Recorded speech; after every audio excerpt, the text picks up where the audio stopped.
In 2023, the United States claimed the title of the world's largest LNG exporter, surpassing Australia and Qatar with exports totaling 116 billion cubic meters. As of November 2023, the primary export destinations for the United States were France, the UK, the Netherlands, Turkey, and South Korea in descending order.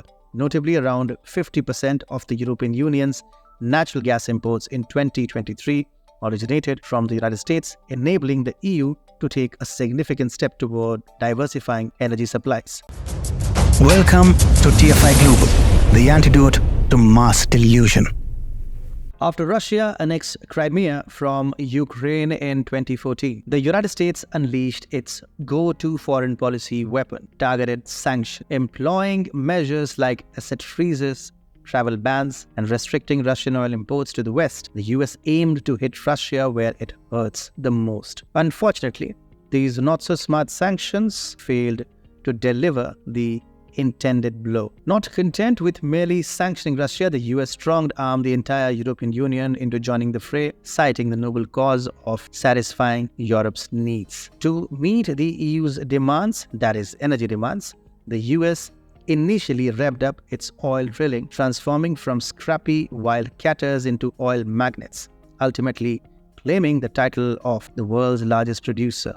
However, it seems that their success is now hitting a snag. The same US that persuaded Europe to sanction Russia, inadvertently plunging the continent into an energy crisis, is now doing a U-turn on its commitments. Let's delve into this intriguing turn of events. The Biden administration's move to temporarily halt the construction of new liquefied natural gas export terminals is sparking optimism in Russia regarding the potential to increase its global LNG exports and exploit internal divisions within the United States. Some Russian experts foresee opportunities arising from the potential decrease in US exports to the European Union, while others play down any immediate impact. Russian commentators are actively leveraging Washington's decision, accusing the United States of short-sightedness and encouraging European countries to reassess their foreign economic policy. The Biden administration's announcement on January 26, stating a temporary pause on pending decisions on export of liquefied natural gas, that is LNG, to non-FTA, that is free trade agreement countries, has triggered discontent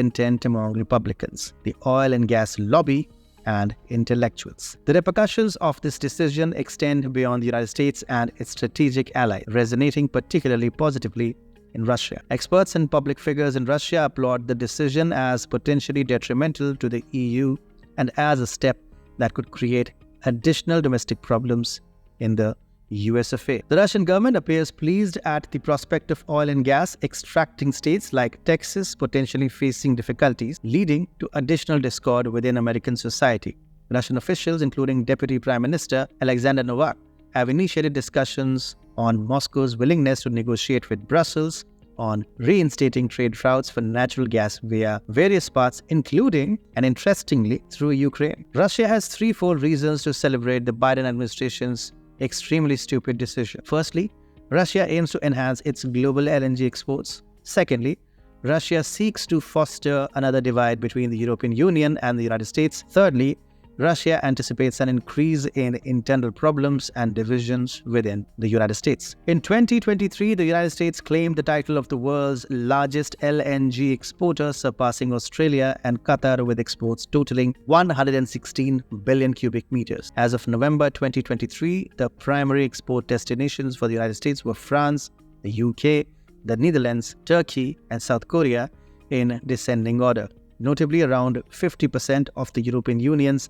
natural gas imports in 2023 originated from the United States, enabling the EU to take a significant step toward diversifying energy supplies. This situation has also empowered Europe to reduce its long-standing strategic dependence on Russian natural gas, a vulnerability exposed during the war in 2022. Some Russian mainstream experts are in agreement that Washington's action will jeopardize the energy security of the European Union. However, there are divergent opinions within this spectrum. For example, Sergei Kaufman, an analyst at the Finam company, argued that based on publicly available information, the US is currently facing a noticeable surplus of LNG projects. Consequently, It believes this decision should not significantly impact the US LNG sector or its external commitment. Vladislav Antonov, a financial analyst at the Bit River Company, echoed Kaufman's sentiment, stating that the US decision will bring about minimal changes for Russia. Antonov suggested this is the case because the European market has diminished in importance for Moscow. Meanwhile, Europe's interest in Russian LNG has only surged when the natural gas in EU storage has declined. Other experts and public figures express a more optimistic view regarding the implications of the US decision for Russia. Novak sees the Biden administration's move as creating new opportunities for Russian businesses in the LNG market, particularly referencing the disruptive potential of the Arctic LNG 2 mega project on the global LNG industry. Alexander Bakhtin, an investment strategist at the BKS Mir Investisti company, anticipates a 10 to 15% expansion in Russia's LNG sales in 2024, primarily from the Yamal LNG and Sakhalin 2 projects. Natalia Pereva, an analyst from the Cifra Brochera investment company, suggests that a potential reduction in US LNG exports could positively impact the development of Russia's LNG export capabilities. She posits that if US exports to the EU decreases, it would make more economic sense for Europe to import LNG from Russia rather than from Australia or Qatar, both of which are less favorable partners due to their relative geographical distance and Middle East instability. Pereva acknowledges the potential interference of political nuances which could alter the unfolding situation. Meanwhile, the US decision has stirred reactions within the European Union.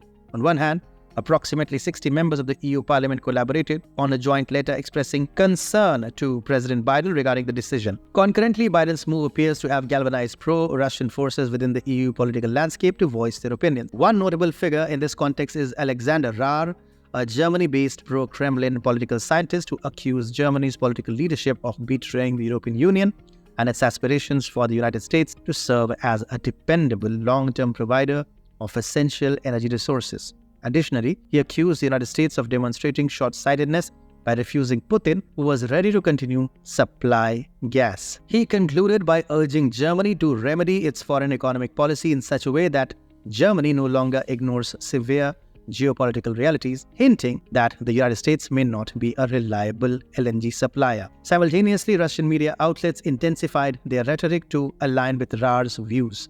According to these outlets, Germany ought to be guided by a politician like Sarah Wagenknecht, a representative of the left who has consistently advocated for strengthening ties with Russia and supports dissolving the North Atlantic Treaty Organization. Wagenknecht has explicitly opposed imposing economic sanctions on Russia following the war, arguing that Russia is too crucial as an energy supplier for the European Union. As analysts foresee the end of the US-EU strategic energy partnership due to the recent decision, concerns rise about its catastrophic impact on EU energy security. In the current crisis on the European continent, coupled with the aftermath of the war, there has been a substantial reduction in gas imports from Russia, the primary supplier. This deliberate move by Russia has significantly influenced gas prices, resulting in elevated bills for households and businesses. The financial strain has the potential to contribute to inflation, and energy-intensive industries are grappling with production cuts or closure due to heightened costs, thereby affecting jobs and economic output. European nations aggressively pursued alternative gas suppliers, ramping up LNG imports and investing in renewable energy sources to diversify from reliance on Russia. The US swiftly stepped in to fill the emerging gap. However, with the recent decision by the US to exit the stage, Europe finds itself in a predicament, left with no viable options. This development is poised to ignite a wave of frustration across the European continent, potentially prompting a reconsideration of turning back to Russia. And how will they turn back to Russia? That is not possible under the current sanctions regime. The only option EU realistically has is to lift sanctions, and they cannot lift sanctions without irking America. But the EU is faced with a tough choice: keep America pleased and stay energy poor, or displease America and get all the energy they want. The choice is ultimately theirs.